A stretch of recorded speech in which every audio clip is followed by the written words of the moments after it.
We're going to go ahead and get started. Thanks for being here this morning. Appreciate it. Back after a week off. If you're signed up for the class through Church Center, you should have got my email last week. But if you didn't know, all of the lessons thus far are up on the church website finally. Yay. So if you'll still be able to watch them through the Church Center app. But if you are looking for them or wanting to point other people towards them, they're all on the church website now, so it's redemptionutah.com. And if you go to resources and Bible study tools, there's a link right there. And so they are all up on there, and excited about that. So if you have friends or family that you think would be interested or it would be beneficial, feel free to point them toward those resources. All right, let's pray, and we will jump in. Thanks for being here. Lord Jesus, we are grateful for your goodness to us. Lord, as we just heard in the first service, we are grateful for the confidence that we can have in you, that you are ruling, that you are reigning, and Lord, that you have got all of this. And we thank you today for your mercy. We thank you for your grace, and we ask for your wisdom as we wrestle with some very weighty issues together this morning. In Jesus, we pray these things in your name. Amen. Well, good morning, and welcome to another session of Exploring LDS History, where we are taking a very close, thorough look at the founding of the LDS Church. And if you haven't been here for any of the previous sessions, I would encourage you to go online and look those up and get caught up, where we have kind of walked so far through the events in Joseph Smith's early life up to the first and second vision and the discovery of the golden plates and the translation process of the Book of Mormon. And we left off last week with they finished translation. The Book of Mormon is published, and in April of 1830, the LDS Church was officially organized or formed. And so we'll be picking up from there today. But as we look at these issues together, these are weighty issues and difficult issues. And for maybe some in here and for some watching online, we realize we will disagree greatly on some of these issues. And so my goal in this is to do the very best I can. Even though we disagree, I want to be gracious in my speech. And our goal is not to be mean-spirited. It's not simply to be critical. I don't want to be rude. We want to do the very best that we can to be gracious and to disagree without being disagreeable. But at the same time, we do want to be honest. And our goal in this class is just to find out, what does history actually tell us? What is the truth? And that should be our goal. In all of life, in any study or any endeavor, our goal should be to find out what is true. And that's what our aim is in this class. So thank you for being here for this session this morning. So we picked up with the formation of the church in April of 1830, and we're going to kind of hit the pause button there because we have looked so far at how we got to having a Book of Mormon in the first place. But what we're going to spend the next couple weeks doing is now going back and looking at the book itself, what this end product that was published in 1830 for the first time. That the LDS Church says was the product of divine inspiration, and that God divinely enabled Joseph Smith to translate this record that contains the everlasting fullness of the gospel. Is that actually the case? Does the Book of Mormon bear the stamps of being of divine origin? Or as we read it, are there evidences that there were other influences that led to its creation? So we're going to go back and look at the Book of Mormon internally and see what it actually says.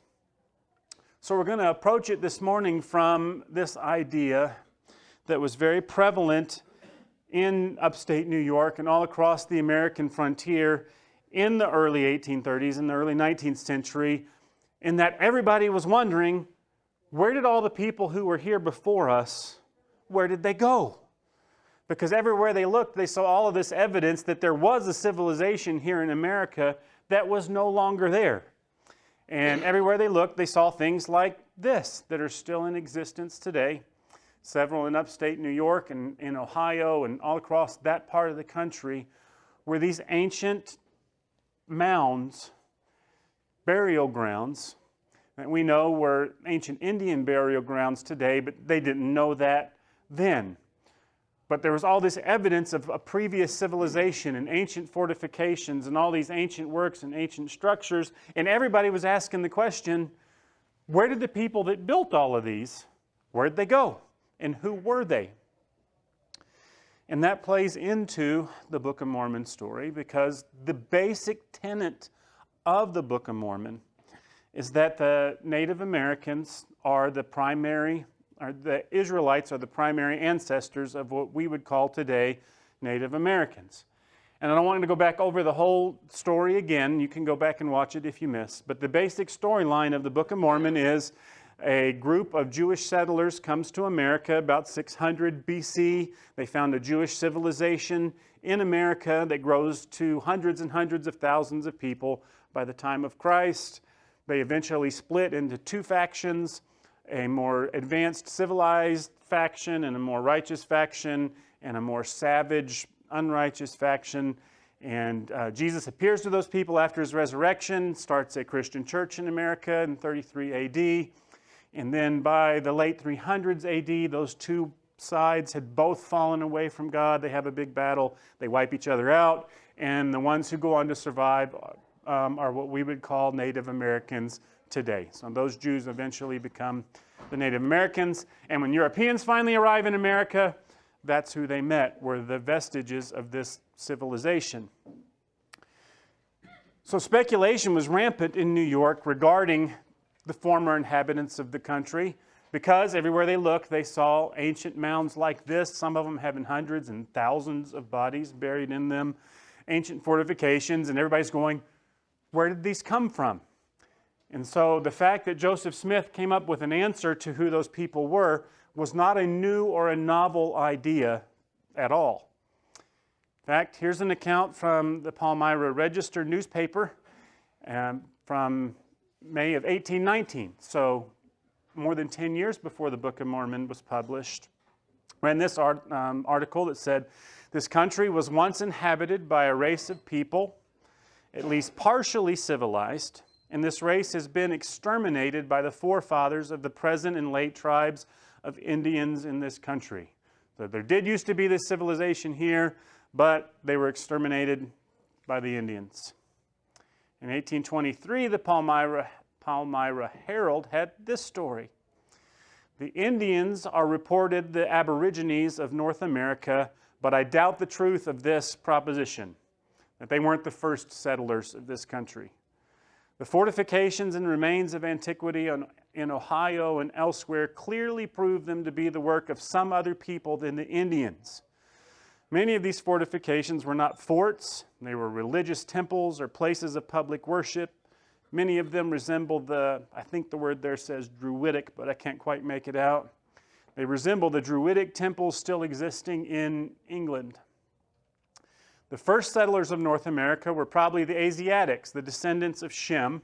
That's one of Noah's sons after the flood. Europe was settled by the children of Japheth.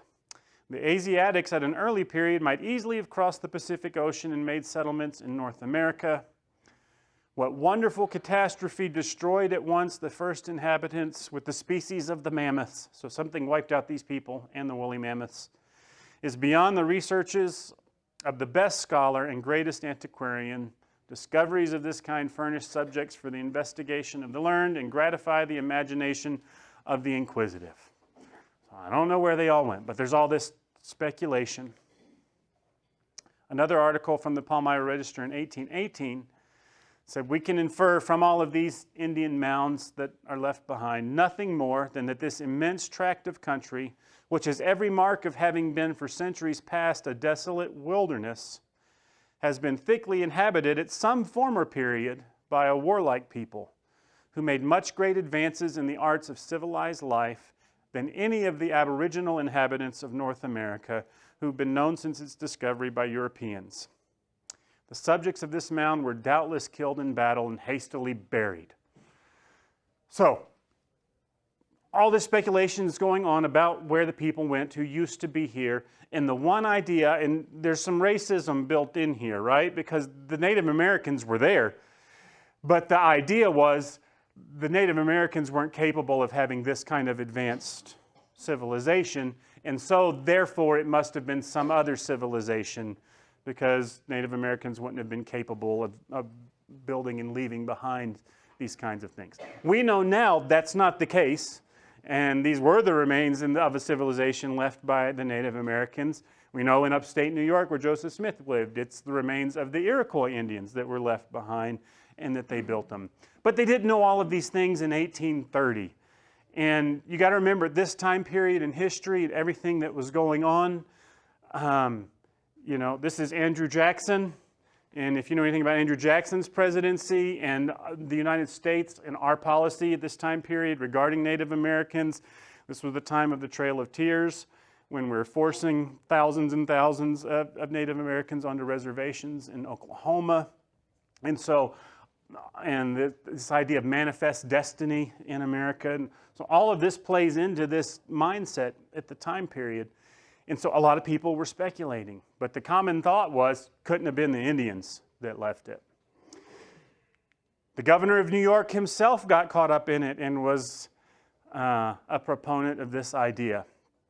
DeWitt Clinton, who was the governor of New York in this same time period, said the mound builders were unquestionably a lost race, which had once been vast in number and greatly superior in civilization to the Iroquois. So that idea. There used to be this really advanced civilization. The Indians might have wiped them out, but they couldn't be responsible for it. Even William Henry Harrison, who was president of the United States for a hiccup, like less than a month. If you know anything about his presidency, it's probably that he had the shortest presidency in American history. He got sick and died a little over 3 weeks after taking the oath of office. But prior to becoming president, he had been governor of the Indiana Territory, which was part of the frontier at the time, before Indiana even became a state.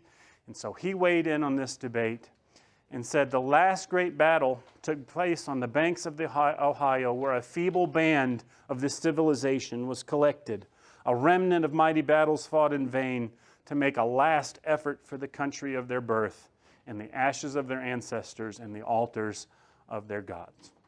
It wasn't a foreign idea, even to presidents of the United States. There had been this great civilization that had been destroyed.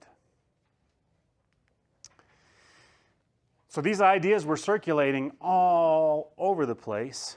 And we know, thanks to Joseph Smith's mother, Lucy Mack Smith, in her autobiography, that Joseph Smith knew all of these stories and was great at telling them long before he ever wrote the Book of Mormon. She said when he was just a teenager, he used to spin these fantastic yarns about the people who used to live here. Here's what she said. Joseph would occasionally give us some of the most amazing recitals that could be imagined. He would describe the ancient inhabitants of this continent, their dress, their mode of traveling, the animals upon which they rode, their cities, their buildings, with every particular, their mode of warfare, and also their religious worship. This he would do with as much ease, seemingly as if he had spent his whole life with them. Now, I find that to be a really interesting statement. They'd sit around the fire and he would tell tales, and she said he was so good at it. But do you know what the Book of Mormon story is? It's a story about the ancient inhabitants of this continent, their dress, their mode of traveling, the animals upon which they rode, their mode of warfare, and their religious worship. That's exactly what the contents of the Book of Mormon are. And so she goes, he was telling us those kind of tales long before there was a Book of Mormon. And he wasn't alone in doing that, probably. Everybody was wondering what went on and coming up with stories and theories about what had gone on previously. So all that's to say, when Joseph Smith dug up the golden plates and translated the Book of Mormon and went, oh, here's an ancient account of the former citizens and inhabitants of this continent, that wasn't a novel or revolutionary idea. It was an idea people had been talking about for a long time. And one thing I believe Joseph Smith was good at, and we've talked about this, I think, previously, I have no doubt he was incredibly gifted and incredibly smart. But one good thing he was good at is going, people have this question, I've got an answer. You know, and we'll see this later when we get farther down the road on how LDS theology developed. You know, there's a really difficult verse in 1 Corinthians that talks about baptism of the dead. And biblical scholars have wrestled with that since the first century. What was the Apostle Paul talking about in this verse? Joseph Smith went, oh, I know. And he developed a whole doctrine around this one obscure verse. And he does the same thing, I think, here with the Book of Mormon story. Everybody's wondering, where do the people go? Oh, I know. I got it.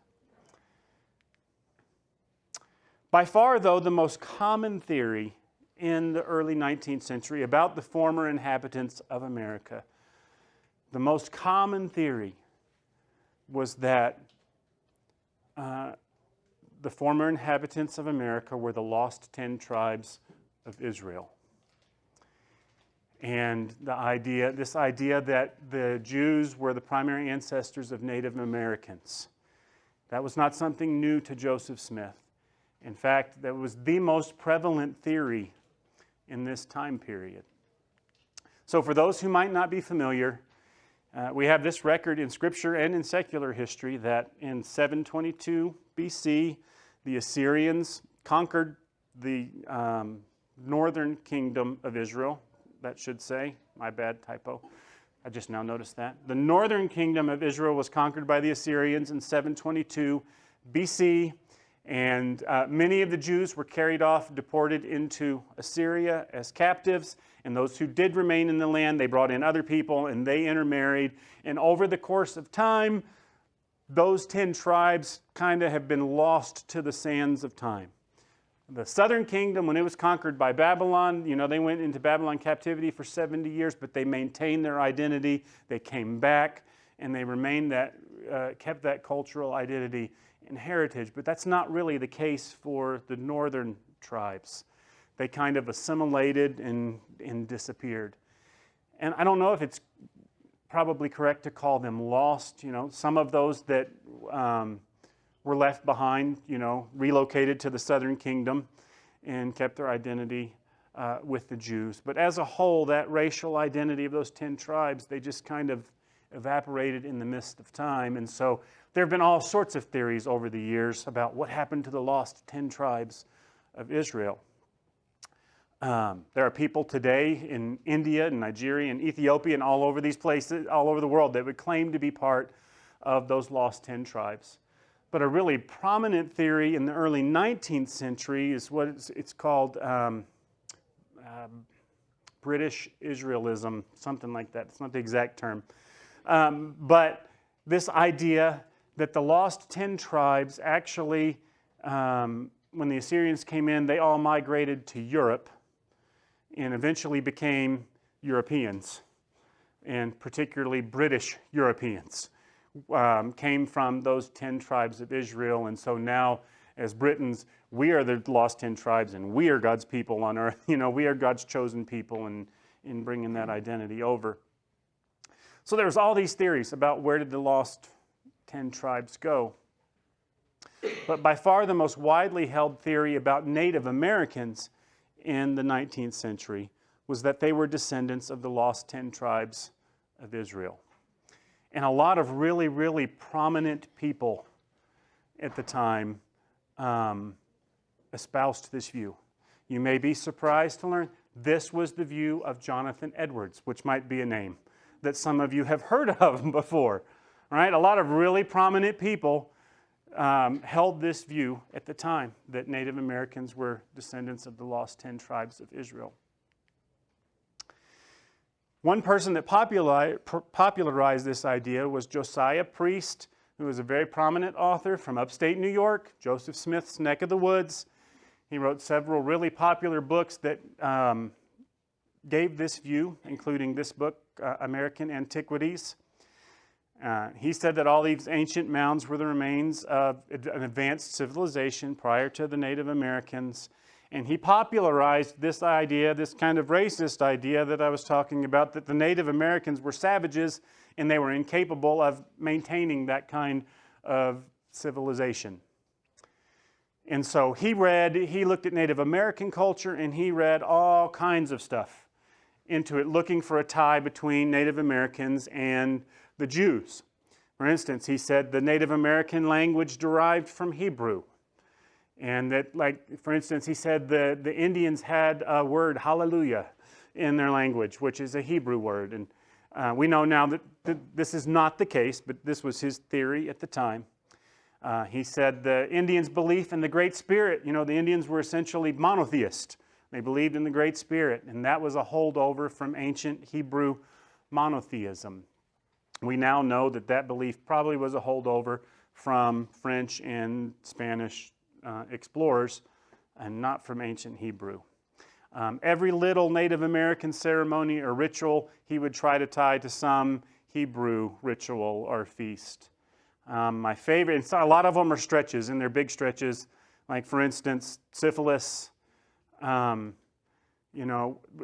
famous for all the disease we brought to the Native Americans when Europeans came, but syphilis has been called the Native American gift to Europe because we didn't have syphilis prior. And so he said syphilis was actually an altered form of biblical leprosy. And so he's finding all kinds of ties between Native Americans and the Jews. And so he was right in this opinion when he said that the opinion that the American Indians are descendants of the lost 10 tribes is now a popular one and generally believed. It was a very prominent theory at that time period. For instance, the Wayne Sentinel in October 4th, 1825 ran an article by this man, Mordecai Noah. Mordecai Noah was a very wealthy Jew. He founded the National Enquirer newspaper in New York City, and he bought a large island on the Niagara River as a refuge for oppressed Jews around the world, as a gathering place for oppressed Jews to come. Bought the entire island, and when I say island, don't think little. It's a big, big island, and he envisioned this place for oppressed Jews to come, but he believed this idea that the Native Americans were the lost 10 tribes, and it was our responsibility, their responsibility, to teach them their identity. So he said, Native Americans, being in all probability the descendants of the lost tribes of Israel, which were carried captive by the king of Assyria, measures will be adopted to make them sensible to their origin, to cultivate their minds, soften their condition, and finally reunite them with their brethren, the chosen people. And so, in other words, to evangelize the Native Americans to see their Jewish heritage. That was the main tenet of early Mormonism, that the Lamanites were, Native Americans were the Lamanites. They had lost their identity. And the very first official missions team that the LDS Church sent out after organizing, Joseph Smith sent Oliver Cowdery and a couple other men to Missouri, which was the border of the frontier at that time. He sent men to Missouri for the specific purpose of evangelizing the Lamanites, because they believed evangelizing the Native Americans and helping them realize their true identity, they were all going to come to faith in Jesus, and that was going to usher in the millennium. It was going to usher in Jesus' return in the 1,000-year reign on earth. And that was the primary evangelistic thrust of the early church. But again, that wasn't a novel idea. Joseph Smith saying that the Native Americans were the lost 10 tribes was nothing new, nothing that hadn't been around for a long, long time. So I think perhaps the best evidence we have, so Joseph Smith would have been aware of all of this, right? This was prominent talk. We saw all the newspaper articles, all the books that were written. This was very prominent talk and a very prominent theory. And he almost certainly would have been aware of that.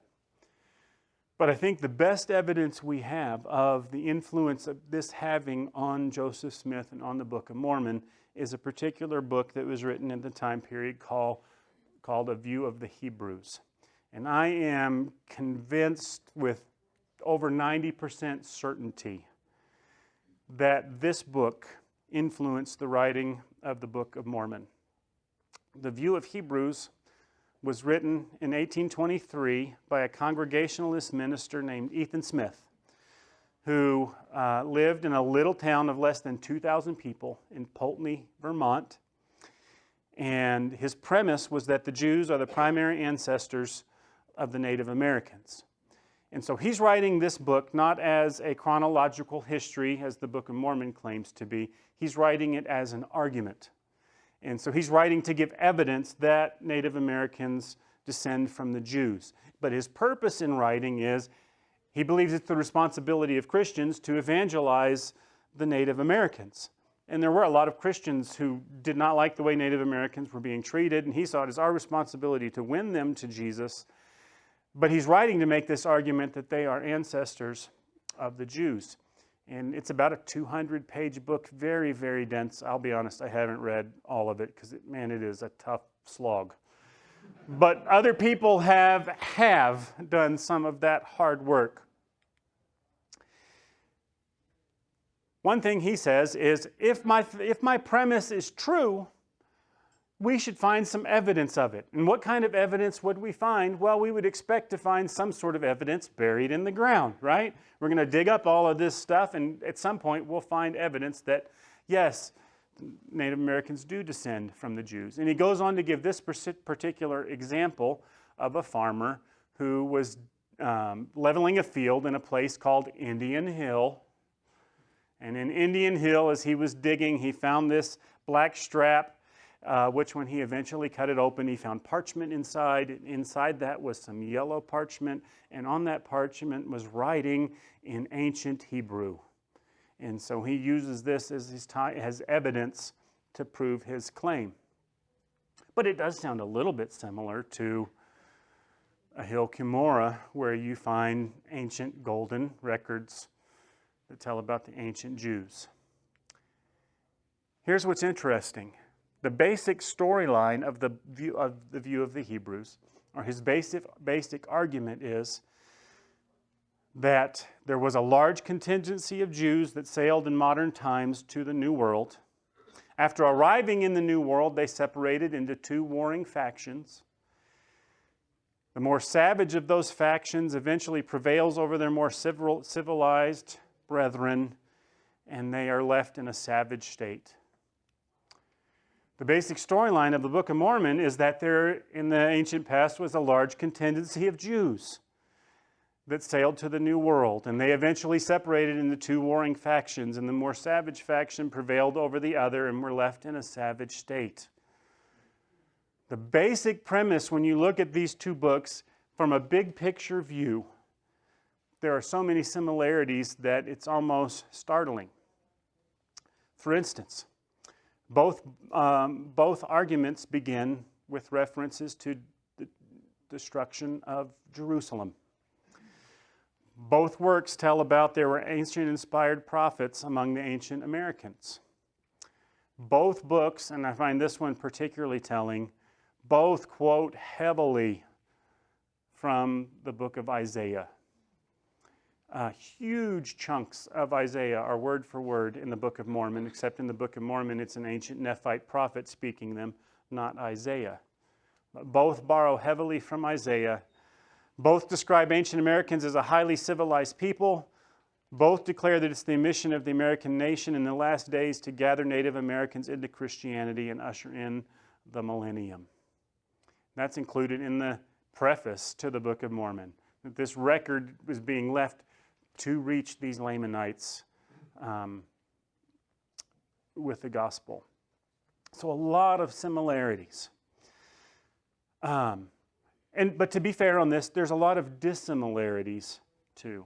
And I kind of liken it to, if you're looking at the forest, they look exactly alike. If you're looking at the particular trees, and there's 100 trees in this forest, there are places where they are dissimilar. But maybe if there's 100 trees in this forest, 30 of them are the same.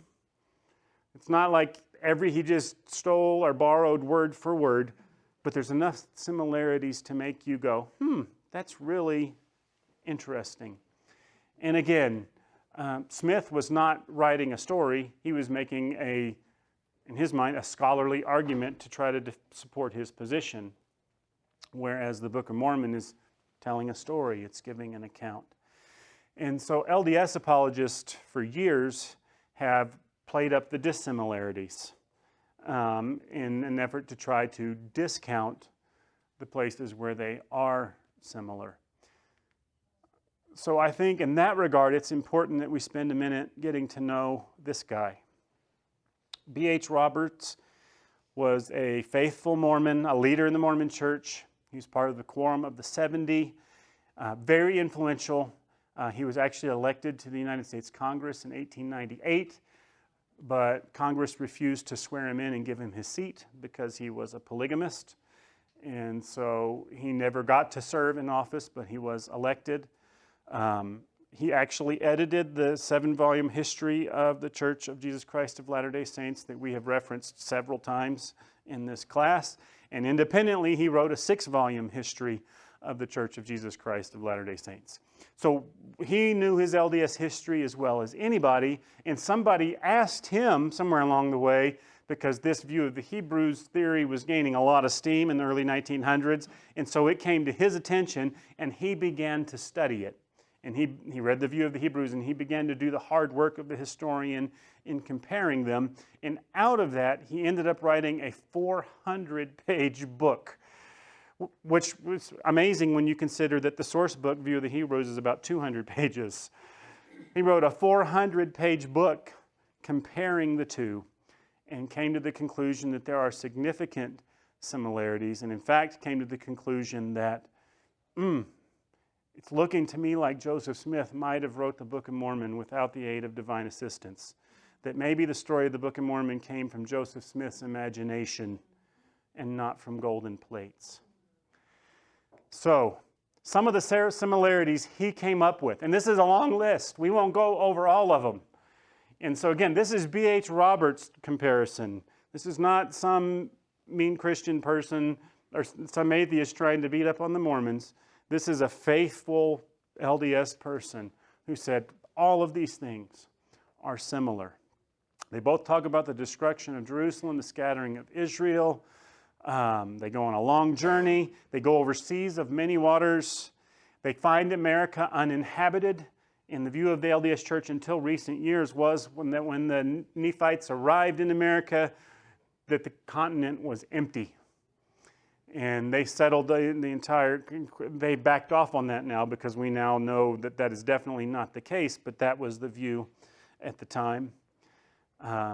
They both go northward from where they settle. They both have this idea that the ancestry of the American Indians and the Hebrew origin of Indian language. They both talk about Egyptian hieroglyphics and lost Indian records. They both talk about breastplates in the Urim and the Thummim, and the gospel being preached in the Americas prior to the arrival of Europeans. They both quote extensively from Isaiah. Jesus visits the Americas in both of them. Polygamy is denounced in both, which is interesting considering later Mormon teaching on the subject. They divide into two classes, civilized and barbarous. That there was a culture that thrived in art and written language and metallurgy and navigation. It's interesting that both talk about government changes from monarchy to republic, which is an interesting factor in the Book of Mormon, that you have this ancient Jewish civilization having a culture, a government very similar to America in the 1830s, right? They had a republican government in 400 AD. Long wars break out between the two, and eventually the barbarous, the more savage ones exterminate the civilized. Also both discuss the United States. That is a lot of similarities, isn't it? Like I said, he put a lot of time and energy in this. A 400-page book was the end result. B.H. Roberts came away greatly troubled by all of this. And again, he was faithful. He didn't want to renounce his faith, but he was troubled a great deal. And his conclusion was that it's altogether probable that these two books, Priest's Wonders of Nature and Providence, the one we saw earlier, and Ethan Smith's View of the Hebrews, were either possessed by Joseph Smith or certainly known by him, for they were surely available to him. Did Ethan Smith's View of the Hebrews furnish structural material for Joseph Smith's Book of Mormon? It's been pointed out in these pages that there are many things in the former book that might well have suggested many major things in the other. Not a few things, merely one or two or half a dozen, but many.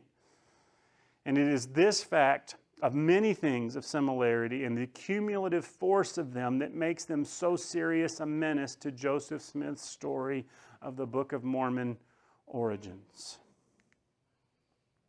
So he was so troubled, he eventually, he was a member of the Quorum of the 70, so he was a leader in the church himself. He asked for a meeting with the president and the 12 apostles, and he was granted one where he presented them everything he found and said, guys, what are we going to do? You're the bosses. So you tell me. I'm just letting you know what I found. You let me know what the answer is. And he wasn't being mean. He went to them for guidance to go, I just need you to know, to tell me how to respond. And no action was ever taken. They buried his work. It was not published until 1985. It's not certain, depending on who you talk to, but whether he remained a true believer, but he did remain an active member of the LDS Church until the time of his death. And even though he had these serious questions. So in tying in with this, I want to introduce you to one more guy. So remember B.H. Roberts. Wesley Lloyd was a professor at BYU for more than 30 years.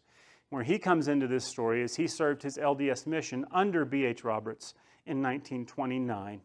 And B.H. Roberts spoke to him about this meeting he had with the president and the apostles, and Lloyd recorded how that meeting went in his private journal. So here's his account of that meeting. He said, at Roberts' request, President Grant, who was the head of the church at the time, President Grant called a meeting of the 12 apostles, and Brother Roberts presented the matter, told them frankly that he was stumped, and asked for their aid in an explanation. In answer, they merely one by one stood up and bore testimony to the truthfulness of the Book of Mormon. George Albert Smith, one of the 12, in tears testified that his faith in the Book of Mormon had not been shaken by the question. Which that's not altogether unsurprising. If you're presented with a question you don't know the answer to, fall back on your testimony, which is what they all did. No answer was available. Brother Roberts couldn't criticize them for not being able to answer it or assist him. He's not trying to be mean. He's not trying to beat him up. But said that in a church which claimed continuous revelation, a crisis had arisen where revelation was necessary. And so again, he's just seeking his leaders going, if we have revelation, we need one to explain this. This is a big problem. And so I'm just seeking some help and guidance here, guys.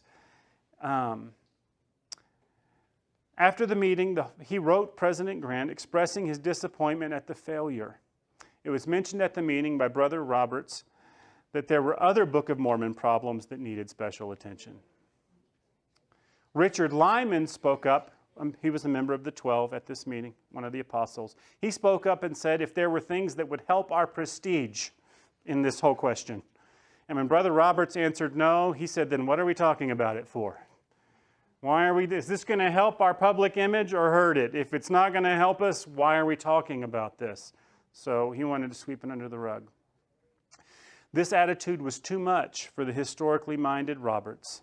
So after this, Brother Robert made a special Book of Mormon study, treated the problem systematically and historically, and in a 400-page typewritten thesis set forth a revolutionary article on the origin of the Book of Mormon and sent it to President Grant. It's an article far too strong for the average church member, but for the intellectual group, he considers it a contribution to assist in explaining Mormonism. So again, he's not trying to rock the ship. But he is trying to be honest in his scholarship, which I appreciate him a great deal for. He swings to a psychological explanation of the Book of Mormon and shows that the plates were not objective, but subjective with Joseph Smith, that his exceptional imagination qualified him psychologically for the experience which he had in presenting to the world the Book of Mormon, and that the plates with the Urim and Thummim were not objective. He explained certain literary difficulties in the book. These are some of the things which has made Brother Robert shift his base on the Book of Mormon. Instead of regarding it as the strongest evidence we have of church divinity, he regards it as one which needs the most bolstering. His greatest claim for the divinity of Joseph Smith lies in Doctrine and Covenants. So he came to the conclusion, I don't think the Book of Mormon is I don't think the Book of Mormon is of divine origin, that it came from the mind of Joseph Smith, but he couldn't bring himself to walk away. And he said, I still believe he was a prophet, but not based on the Book of Mormon, based on the revelations and commandments he gave in Doctrine and Covenants. So all that's to say, here's from an LDS scholar of the first rate in the first order, who didn't have an axe to grind with the church, who sat down with View of the Hebrews in the Book of Mormon and went, yeah, there's a problem here. There's obvious borrowing going on. There's too many similarities here for this just to be circumstantial. But in case you're still not convinced, I need to point out that Ethan Smith published the View of Hebrews in Pulteney, Vermont, which was the hometown of Oliver Cowdery and his family, and where Oliver Cowdery lived at the time. Oliver Cowdery would have been a teenager in 1823 when it was published. Again, this is a town of less than 2,000. Word gets around. We will have a fifth of that number all at church today. Right? It's a little bitty town, less than 2,000 people. He was the pastor of the Congregational Church there, and we know for certain, because of church rolls, that Cowdery's family attended that church until at least 1818. And so it's very likely, we can't prove for certain, but it's very likely they were still attending the church in 1823 when View of the Hebrews was published. If Smith was like most pastors, and he'd spent all this time writing a book, do you think he might have talked about it from the pulpit and his views on Native American origins? I bet he mentioned it one or two Sundays. And even if he didn't, even if they didn't attend the church, a little town like that, the book did well enough, it was republished in 1825. So it did well. Cowdery would certainly, in a town that size, have heard about it. He would have been familiar with it. He certainly knew about it. And I find it very interesting, if you recall, when we looked at the translation process, remember, it was going slow and nothing much was happening when it was Smith and Harris. And then all of a sudden, Cowdery shows up in the spring of 1829, and bang, in 4 months, they crank out the text, the majority of the text of the Book of Mormon. To me, that seems awful interesting, if nothing else. Cowdery would have almost certainly been familiar with it. So, in conclusion, we put all that together. We know in the early 19th century, speculation was rampant about the former inhabitants of the country. The predominant theory at the time was that the Jews were the ancestors of the Indians. Multiple works were published in Smith's vicinity that taught these views, and we looked at some of those. Smith almost certainly would have at least been familiar with these theories. It's hard to imagine that he wouldn't have been. The similarities between the View of the Hebrews and the Book of Mormon are significant and I think powerful. And they are convincing, at least to me, that there was a connection there. And there's a definitive link between Ethan Smith, Oliver Cowdery, down to Joseph Smith. I wouldn't say, by the way, I want to be clear on this, I don't think Joseph Smith plagiarized View of the Hebrews. I think he borrowed from View of the Hebrews. And there's a difference, right? He didn't take passages from View of the Hebrews and copy and paste them into the Book of Mormon. But I think the evidence is almost overwhelming that he got all of these ideas and arguments, because one's a story and one's not, right? So in writing his story, I think it's obvious that he was influenced by the arguments in the Book in the view of Hebrews, which I think is far different than plagiarism. So I want to be clear on that. But it does seem to me like there is a definitive link there. So when we look at the Book of Mormon text and we look at the Book of Mormon story, this is what we have to ask. What seems more plausible? Given everything that we know and that we've learned in the 8 weeks previous, remember this is cumulative, everything we're talking about. But what seems more plausible, that the Book of Mormon was providentially discovered and miraculously translated by the power of God at the very time in which all of these issues were being debated in society. And thereby gave a definitive answers to the very questions that society had been asking. That everybody was wondering, and it just so happened that God chose that moment in time to tell Joseph Smith, hey, I got the answers, go dig them up, they're buried outside the hill, Cumorah. Is that more plausible? Or is it more plausible that Joseph Smith relied heavily on the theories and knowledge of his day in creating the Book of Mormon story? And I like what I saw one author said, that if you took a book like View of the Hebrews, and somebody just gave you the blank pages of that book without a copywriter knowing anything about when it was written, a historian would be able to read View of the Hebrews and go, that was written in the early 1800s. Because of the subject matter. It's what everybody was talking about. They said if you did the same thing with the Book of Mormon, if you didn't know anything about it, you just gave this manuscript to some historian and said, read this and tell me when it was written, they would go, this was written in the early 1800s, not 400 AD. Because it reflects the mindset of everything going on in the world in the 1800s. So we have to ask, which one of these seems more plausible? And it seems to me that the evidence indicates clearly that Joseph Smith, in writing the Book of Mormon, borrowed heavily on the themes and the ideas of what was being talked about in his culture all around him every day in upstate New York. We will pick up there next week looking at the internal evidence of the Book of Mormon. In particular, we will look at the Book of Mormon story next week compared to the biblical story. And I think you'll be surprised at what we might discover. So make sure you're here for that next Sunday. If you're watching online, thanks for watching. Let's pray, and we'll be dismissed.